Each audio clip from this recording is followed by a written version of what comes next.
Então vamos lá. Bom, qual o princípio máximo maior da teoria de Down? Aquele que daria para eu ficar 10 horas aqui com vocês falando, mas obviamente eu não vou fazer isso. Paciência tem limite, né, galera? É, é o primeiro princípio da teoria de Down que diz o seguinte, que eu acho que ele é o core da análise técnica, que eu acho que se você não entrar a fundo, só que eu já entrei a fundo o suficiente quando eu fiz a introdução aí sobre análise técnica fundamental, etc., quando eu falei de PL, PVPA, que por isso que a análise técnica funciona tão bem, o primeiro princípio diz o seguinte, os preços descontam tudo. Os preços descontam tudo. Ou seja, por que, que o preço está subindo? Como dizia o Jesse Livermore, não me interessa, vou saber daqui a 3 dias, 3 semanas ou 3 meses. Né? Então, por que está subindo? Porra, porque estão comprando. É outra resposta plausível? Sim, porque estão comprando, por isso está subindo. Pô, e por que estão comprando? Euforia? Não interessa se é euforia, mas principalmente estão comprando porque acham que vão poder vender um dia mais caro. E por que eles acham isso? Porque provavelmente os resultados vão ser bons. Provavelmente a economia está ajudando aquela empresa. Aí, o setor está quente, está bombando. E quem faz isso? Quem analisa isso? Os fundamentalistas, os macroeconomistas. Né? Por que a bolsa começou a subir forte em janeiro, fevereiro do ano passado? Porque o impeachment era favas contadas. E só o fato de tirar aquela maluca da presidência já era suficiente para o mercado ficar em euforia. Falou, porra, estamos no fundo do poço. Pior não fica. Né? Economicamente até ficou, mas já se sabia que era uma tendência, ia vir ter uma tendência de reversão. Dito e feito, essa semana, depois de 2 anos, a gente criou mais empregos do que demissões. Depois de 2 anos. A Moody's tirou a nossa perspectiva de negativa para estável. Ainda somos junk bonds, mas pelo menos a perspectiva não é mais negativa, porque ia piorar mais ainda. Agora a perspectiva é estável. Então o mercado se antecipou aí com um ano de antecedência que a gente ia bater no fundo do poço na economia. Mas o mercado já começou a subir há um ano atrás. Né? Então o preço desconta tudo. Se antecipa, inclusive, a muitas coisas. Se antecipa, por exemplo, a um balanço positivo. Né? Por isso que sobe no boato, cai no fato.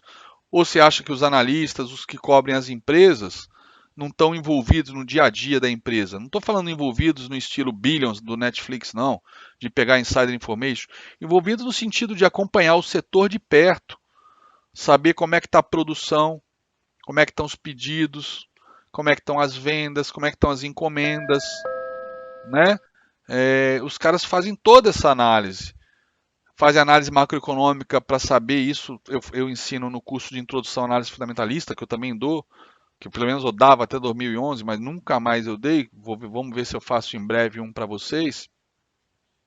Tem toda a parte lá de análise macroeconômica, na análise fundamentalista, que a gente chama de top-down, tem toda a análise macroeconômica para você definir pelo top-down, em termos macroeconômicos, quais são os setores que vão ser mais beneficiados pela situação macroeconômica atual.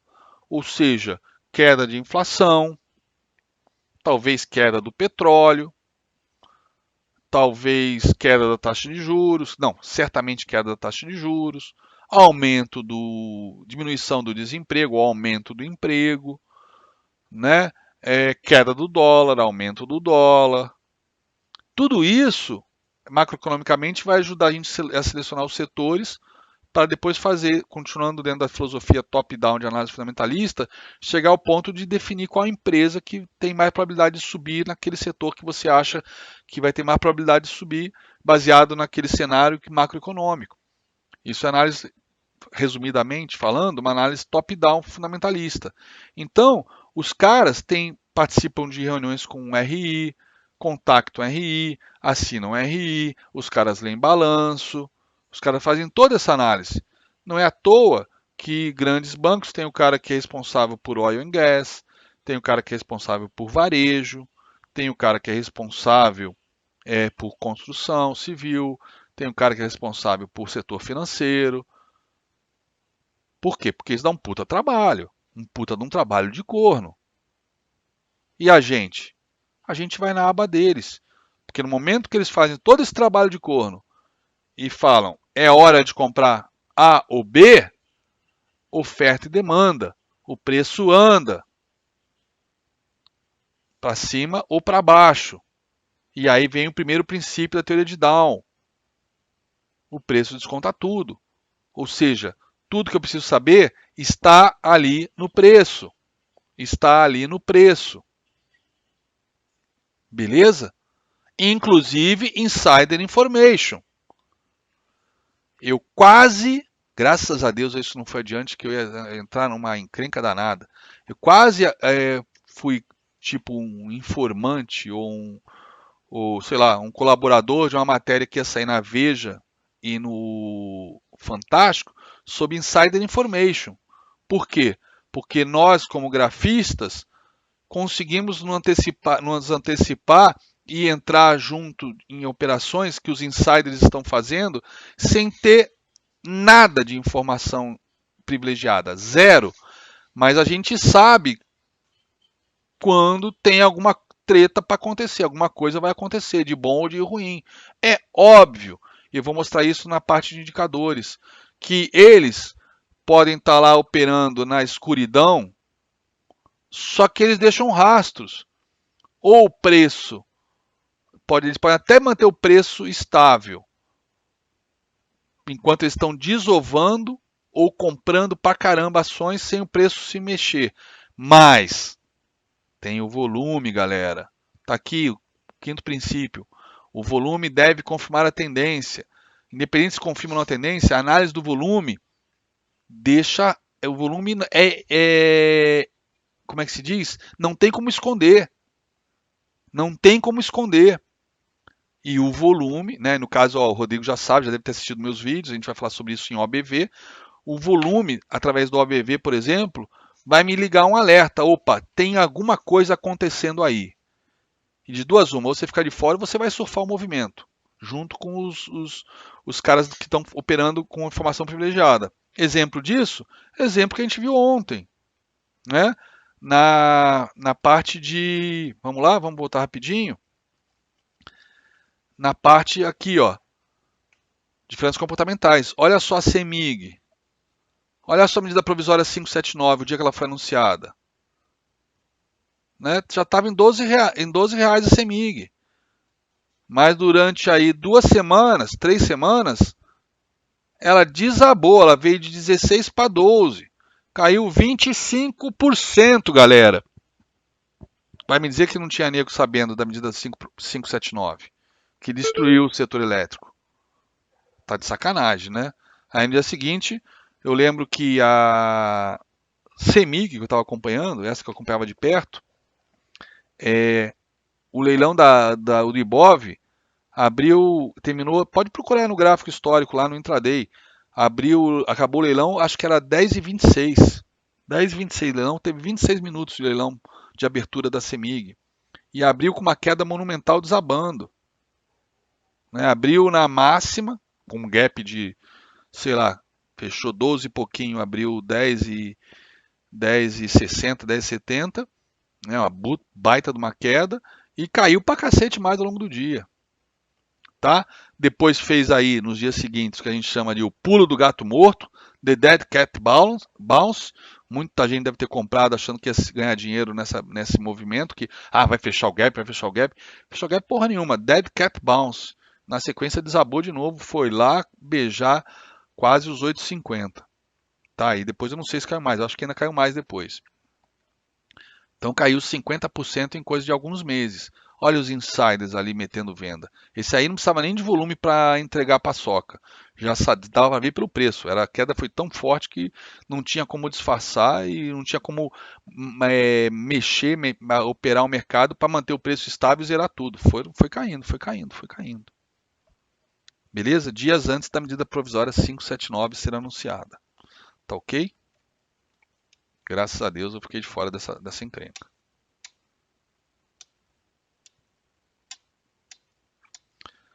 Então segue o baile.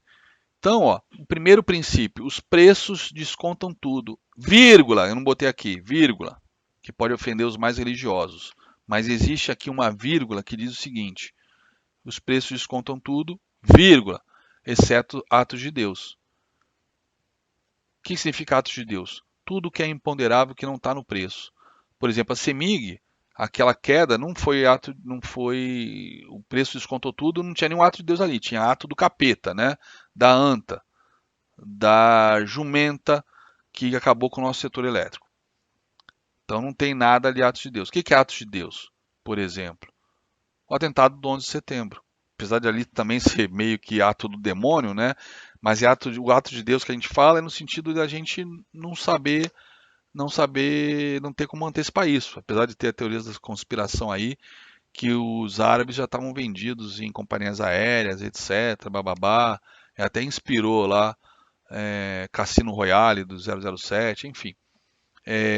Pelo menos o filme novo, né? O primeiro filme não tenho a mínima ideia. O primeiro livro não tenho a mínima ideia.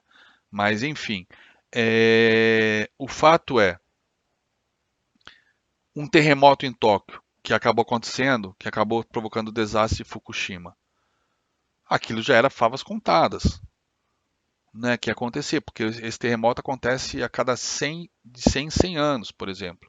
Então Tóquio não foi destruída, porque os prédios foram preparados depois do último terremoto para resistir a abalos sísmicos, né? Mas também o terremoto não atingiu Tóquio, atingiu mais o norte e deu aquele problema com Fukushima. Isso é um ato de Deus. Imagina, por exemplo, um mega hiper blaster fucker terremoto que derruba o prédio que substituiu o World Trade Center, que deixa a bolsa americana fechada por uma semana, como foi na época dos 11 de setembro. Um ato de Deus, né? Um terremoto, um asteroide, uma catástrofe, né? Por exemplo, sei lá,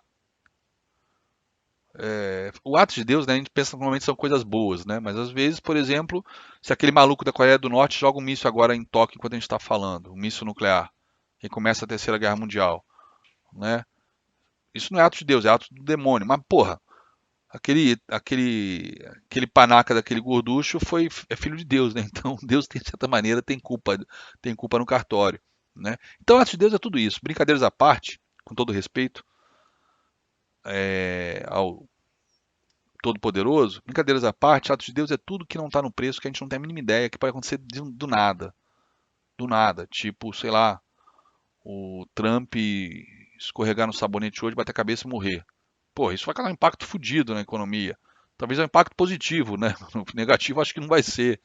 Sei lá, vai ser mega negativo, porque o mercado adorou depois que ele foi eleito, né? Surpreendeu todo mundo aquele movimento da bolsa. Então, atos de Deus é isso, não está no preço. Não está no preço. Bom, segundo princípio da teoria de Dow, os movimentos dos preços seguem uma tendência. Ou seja, aquilo que eu falei, né? É tendência de alta, de baixa ou de lado. Só tem três possíveis, então você fica com 33% de acerto e realmente não faz sentido porque só 10% sobrevivem. Se a gente tem 33% de probabilidade de estar sempre certo. Realmente aquela questão de comer feito passarinho e defecar feito elefante. Mesmo quando a gente está certo, a gente ganha pouco. Né? Terceiro, a gente vai ver cada um desses com calma, tá? Então, tendência de alta, de baixa e de lado. Só o primeiro princípio que eu já explorei ele ao máximo aqui. O terceiro princípio, também a gente vai ver com calma. O mercado tem três tendências: primária, secundária e terciária. Vamos ver isso também com calma. Quarto princípio: as tendências primárias têm três fases: uma consolidação ou distribuição, uma alta sensível ou queda sensível, depois a euforia ou o pânico. São as três fases. Quinto princípio: o volume deve confirmar a tendência. Eu acho isso talvez depois do primeiro o mais importante e também muito pouco explorado aqui no Brasil em termos acadêmicos. E também em termos até operacionais. Eu acho fundamental analisar o volume e a gente analisa o volume todo dia quando está operando. O tempo todo o volume está sendo analisado junto com o preço. Sexto princípio. A tendência, esse aqui é o óbvio lulante, né? Mas é aquela pedrinha que ninguém dá bola e é nela que a gente tropeça e quebra o pescoço. Né? Uma tendência é válida até ela ser revertida. Por isso que eu falo que o lado fundamental da análise técnica, como esse princípio, é mandatório que vocês dominem, que vocês respeitem, para não virarem caçadores de topos e fundos e quebrarem, como a gente vê isso acontecendo diariamente aí nas grandes corretoras de pessoas físicas, né? Os dias que mais tem gente quebrando é o dia que a bolsa sobe 1000 pontos. É o dia que mais gente quebra. É o dia que você vai lá no Times and Trades e você descobre lá que a bolsa subiu 1000 pontos e o preço médio da corretora, que quase que exclusivamente só tem trader pessoa física, o preço médio deles é vendido 800 pontos abaixo do ponto que está o mercado. Aí você fala, caraca, como é que pode? 800 pontos abaixo é o preço médio da galera e na ponta vendedora? Quer dizer, para zerar isso, eles têm que tomar um prejuízo na média de 800 pontos no final do dia, né? Ou seja, a maioria já quebrou nesse meio termo, né? Nesse meio tempo. Então, isso é pela ignorância ou desconhecimento, ignorância no sentido de não observância desse importante princípio. Uma tendência é válida até ela ser revertida. E quando uma tendência de baixa é revertida? Quando faz o pivô de alta. Quando uma tendência de alta é revertida? Quando arma o pivô de baixa. Vai ser uma reversão permanente? Não, pode ser somente uma correção. Mas a gente tem que saber se posicionar, saber se comportar ou saber aproveitar esse movimento para ganhar dinheiro. Tá? A gente vai ver isso mais para frente, que são pivôs de alta e de baixa. Tá. Bom, isso é a teoria de Down, que a gente vai ver cada um desses princípios com calma. E quais são os instrumentos da análise técnica, além da teoria de Down? Suportes e resistências, linhas de tendência, candlesticks, que é a análise técnica oriental que chegou no ocidente nos anos 90, Fibonacci, que eu gosto pra cacete, que não está aqui, Fibonacci, Elliott, e indicadores. Tudo isso compõe a análise técnica, os instrumentos da análise técnica. Tá ok? Bom, galera, são 15 para as 11. 15 para as 11, só se for no Acre. São 15 para 1 da tarde. Que horas a gente faz o almoço? Só para me programar aqui para a gente continuar. Continuar os slides ou não, interromper agora, ou fazer mais meia hora, mais uma hora. Que horas vocês querem almoçar? Hoje é domingo, né? Imagino que vocês queiram almoçar com a família de vocês. Hoje eu queria propor até um almoço de 2 horas para vocês, já que a gente não está preocupado, não está querendo correr com nada aqui. Estamos querendo aproveitar ao máximo essa nossa convivência, esse nosso espaço. De repente a gente faz um almoço mais tranquilo porque é domingo. Quanto tempo? Que horas a gente almoça, pessoal? Você que está assistindo esse vídeo gravado, aproveite e vá até a despensa pegar um pacote de bolacha. Bolacha só se tu for paulista. É biscoito, meu irmão. 13h30? Ah, minha esposa fez isso ontem. Só se ela for de novo hoje, João. Mas ontem ela levou todo mundo pro cinema. Ó, o Thiago quer parar logo. Bruno 13h30, o Henrique 13 horas, Gustavo 13h30, Thiago 13 horas, 13h30, 13 horas. Pô, tá na dúvida aí, 13h30, 13 horas, hein? Então, vamos fazer às 13h15? E aí a gente volta às 15 horas, 1h e 45 de almoço? Né? Vamos fazer isso então? Para atender o grupo das 13 horas. Das 13h30 a gente para às 13h15, temos mais 30 minutos, paramos às 13h15 e voltamos às 15 horas. 1h e 45 de almoço. Beleza? Média. Eu sou fã das médias, vocês já perceberam, né? Então vamos na média. Segue o baile, galera. Vamos aproveitar então esses 30 minutos. Vamos ver se eu termino a teoria de Down aqui. Então, vamos lá. O preço pode trabalhar em 3 movimentos distintos. Tendência de alta, tendência de baixa e acumulação, ou distribuição, ou consolidação, ou lateral. São os apelidos dela. Tá? E o que é uma tendência de alta? Bom, vou pedir para vocês escreverem no chat, tá? Vou fazer o que eu faço em sala de aula presencial. Nessa hora, baixo o espírito da minha tia Teteia, que me dava aula de alfabetização quando eu tinha 6 anos, e eu vou tratar vocês igual a tia Teteia me tratava, tá? Então, só que ao invés de vocês repetirem em voz alta, e eu faço meus alunos lá na bolsa repetirem em voz alta, não importa se eles têm 30, 40, 50, 60, 70 anos, eu vou pedir para vocês escreverem aqui no chat, para gravar esta porra na cabeça de vocês. Né? O ideal seria vocês segunda-feira procurarem um tatuador de confiança e tatuarem no braço, para não esquecer mais. Porra, o que é uma tendência de alta? topos e fundos cada vez mais altos. Topos e fundos ascendentes.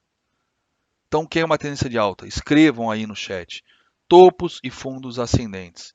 O que significa topos e fundos ascendentes? Vamos lá. Esse topo aqui é mais alto que esse topo aqui. Esse fundo aqui é mais alto que este fundo aqui. Então, a gente tem aqui uma tendência de alta.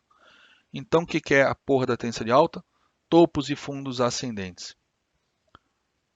Porra, André, por que você está sendo assim tão grosso com a gente? Por que você está com tanta raiva no coração? Porra, porque eu não aguento mais ver vocês quebrarem, porque estão vendendo em tendência de alta. Estão procurando o topo. Pelo amor de Deus. Pelo amor de Deus. É válido operar reversão? Claro que é, eu faço isso, porra. Mas tem técnica para isso, tem que saber fazer. Quer pegar a faca caindo? Pô, pega pelo cabo. Senão vai ficar sem os dedos. Pô, para isso eu uso Fibonacci. Para isso eu uso contexto. Para isso eu uso volume. Para isso eu uso indicador para me mostrar divergência. Para mostrar que o mercado está exaurido. Para isso eu uso o Elliott para mapear o mercado, para saber se eu estou na onda 5, na 3 ou na 1. Para isso eu uso tudo que eu aprendi. Não é simplesmente no meio do nada falar, porra, acho que já subiu muito, vou vender. Porra, não pode fazer isso. Então eu nunca mais eu quero receber gráfico de ninguém por e-mail, não vou nem olhar, do tipo, o gráfico está fazendo topos e fundos e o puto está vendido e pergunta onde é o que eu faço, onde eu boto stop. Não quero saber, não vou falar nada. Não vou dizer. Se vira. Porque ainda posso dar o azar de falar, meu irmão, já era para ter estopado, tá caindo, porra, estopa agora. E aquela porra bate num fibo e começa a subir, o cara ainda fica puto comigo. Então, cara, não é para comprar quando tá fazendo topos e fundos descendentes. É para operar vendido. Mas aí vem toda a técnica, toda a análise técnica para saber se dá para vender ainda ou não. Por isso que a melhor venda é quando faz o pivô de baixa, depois de uma tendência de alta, seja no gráfico de 5 minutos ou no gráfico diário. Por isso que a melhor compra é quando faz um pivô de alta depois de uma tendência de baixa, seja no gráfico de 5 minutos, no gráfico diário. Deixa eu só repetir, porque eu não sei se eu falei certo na primeira vez. Às vezes eu ouço a gravação, eu às vezes percebo que eu troquei as coisas. O melhor ponto de venda é quando faz um pivô de baixa depois de uma tendência de alta, ou seja, depois de vir fazendo topos e fundos ascendentes, faz um topo e um fundo descendente. Opa, começou a tendência de baixa, ou pelo menos começou uma correção. A gente vai ver o pivô com calma. Mas o pivô de alta, o que é um pivô de alta? Só para antecipar, vamos lá. Aproveitar aqui, mesmo que... Vamos lá, o que é um pivô de alta? O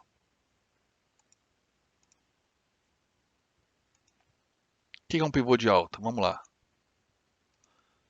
Mercado está desabando, caindo. Topos e fundos descendentes. O que é isso? Tendência de baixa. Topos e fundos descendentes. De repente ele faz isso e faz isso. O que é isso? Porra nenhuma. É um topo descendente. Não é nada ainda. Continua em tendência de baixa. Não mudou nada, né? Este topinho aqui continua sendo mais baixo que esse. Beleza? E de repente ele cai e faz isso. Opa, opa, opa, opa, opa. Eu adoro esse opa, opa, opa do Freitas do Zorra Total, porque ele foi meu veterano na Marinha, galera. Gente finíssima desde aquela época, mas ninguém imaginava que ele ia ser esse humorista da Globo sensacional. Eu não lembro o nome dele, só lembro o nome de guerra dele, que é Freitas. Primeiro nome eu não lembro. Mas segue o baile. Um pouquinho da história do ogro, que foi da Marinha Mercante, o vaposeiro, como a gente se autodenominava, né? Então, eu tenho um topo mais baixo. Beleza, não é nada, continua em tendência de baixa. Porém, agora, o que o mercado fez? Opa, opa, opa, e dá-lhe Freitas. Opa, opa, opa. Ele fez um fundo mais alto. Porra, vou comprar. Aí que tá. Se você conhece Fibonacci e de repente fez um estudo aqui e descobriu que aqui é uma retração de 61.8, e você também manja de candlesticks e viu que isso aqui é um martelo, e de repente você olhou o volume e entrou volume pra cacete, beleza, compra e mete stop aqui no fundo. E seja feliz. Mas, pela teoria de Down clássica, né? Imaginando que você não conhece candlestick, está usando gráfico de barra, né? Ou está fazendo a prova do CNPI, que horas você vai comprar? Quando fizer um pivô de alta. E que horas faz o pivô de alta? Quando ele tiver um topo ascendente, porque o fundo ele já tem. E aí eu passo a ter topos e fundos ascendentes. Se vai ser uma alta de 100%, de 10% ou de 1%, eu não tenho a mínima puta ideia. Tá? Mas olha só, isso aqui é o topo. Que horas eu sei que eu vou ter um topo mais alto? Quando o preço superar esse topo. Superou esse topo, aqui é compra. Por quê? Pivô de alta. Ou seja, o próximo topo, seja aqui, ou seja lá na casa do cacete, não importa. O próximo topo, seja onde ele for, ele é mais alto que o topo anterior. O próximo topo, ele é mais alto que o topo anterior. E aí o que eu vou ter?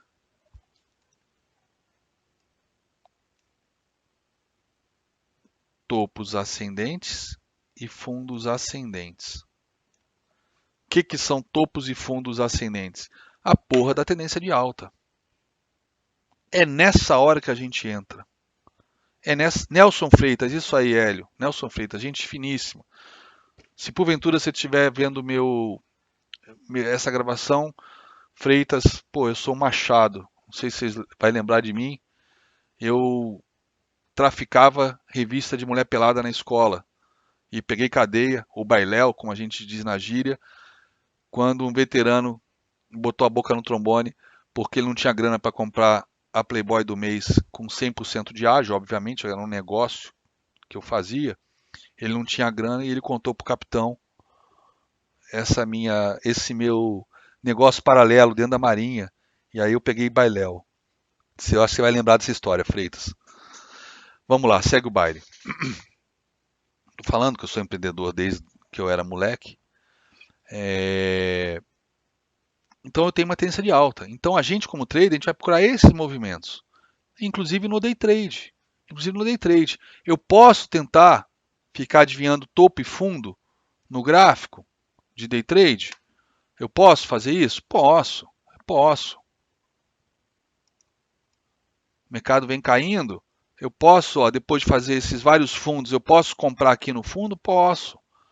Mas não é muito mais gostoso comprar aqui quando rompe a tendência? Aí eu projeto FIBO e dá como alvo aqui, e eu entro aqui já sabendo que eu entrei numa tendência de alta e ele vai embora? Porque muitas vezes eu compro aqui no fundo, porque, pô, tem contexto, né? Olha quantas vezes testou, não sei o quê. Aí ele sobe, vem aqui e me estopa. Me estopa e depois vai embora e eu estou estopado. Então, pegar a tendência, eu acabo saindo da parte da consolidação que o mercado está brigando. Ou está brigando ou está usando robôs para comprar o máximo porque ele sabe que a tendência do dia é de alta, eles já estão se entupindo de ações ou estão fazendo pescaria com seus robôs, comprando ação, vendendo índice, enfim, tem um monte de estratégia acontecendo pelos grandes players, né? Ou apostas, insider information, estão querendo se antecipar o payroll, sei lá, o raio que o parta, e eu posso tomar um stop nessa zona de turbulência. Agora, pivô de alta foi armado e foi embora e entrou volume, cara, é só alegria, é só alegria. É o trade mais fácil do mundo, é tirar chupeta de criança. Não é infantil fazer isso, não. É inteligente fazer isso. Infantil é ficar comprado em tendência de baixa e ficar vendido em tendência de alta. Isso sim. Isso é infantil. Isso é burrice. Tá ok? Então vamos lá, tia Teteia. Vamos repetir, meninos e meninas, né? Tendência de alta, topos e fundos ascendentes. Tendência de baixa, topos e fundos descendentes. Tendência de lado, acumulação, distribuição, indefinição, lateral. Porra, qualquer coisa que não seja topos e fundos ascendentes ou descendentes. Pronto. Não necessariamente vai ser tão bonitinho assim, igual a ferragem lá da linha vermelha na Vida Brasil, no Rio de Janeiro. Não necessariamente vai ser assim, esse zigue-zague bonitinho igual está no slide. Pode ser um triângulo simétrico, pode ser um triângulo descendente, um triângulo ascendente, pode ser uma cunha, pode ser um retângulo. Ou seja, as figuras da análise técnica que a gente tanto usa para operar são essas figuras laterais, que a gente vai esperar elas serem rompidas para entrar. Seja uma figura de reversão, seja uma figura de continuação.